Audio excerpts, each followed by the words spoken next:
আরব ভূখণ্ডে মার্কিন যুক্তরাষ্ট্রের সামরিক ঘাঁটি প্রসঙ্গ। সৌদি আরব, সংযুক্ত আরব আমিরাত, বাহরাইন, কুয়েত, কাতার এবং অন্যান্য দুর্বল ও অক্ষম ক্ষুদ্র রাষ্ট্রগুলি কি আজ তাদের আসল অবস্থান বুঝতে পেরেছেন? তারা কি বুঝতে পেরেছেন যে আমেরিকানরা কেবল ইসরায়েলের জন্যই চিন্তিত? তারা কি বুঝতে পেরেছেন যে এই ঘাঁটিগুলি ইসরায়েলের প্রতিরক্ষার ব্যাপারে প্রথম সারির ছিল? তারা কি বুঝতে পেরেছেন যে এই ঘাঁটিগুলি কেবল মুসলিম এবং আরবদেরকে লক্ষ্যবস্তু করার জন্যই কাজ করত? তাদের শাসকরা কি বুঝতে পেরেছেন যে তাদের আনুগত্য তাদের কোথায় নিয়ে গেছে?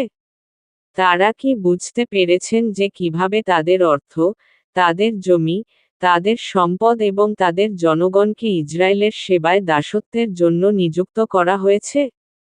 এগুলোকে রক্ষা করা, টিকে রাখা, সম্প্রসারণ করতে দেওয়া মূলত ইসরায়েলের সম্প্রসারণ এবং আধিপত্য বজায় রাখারই শামিল মাত্র।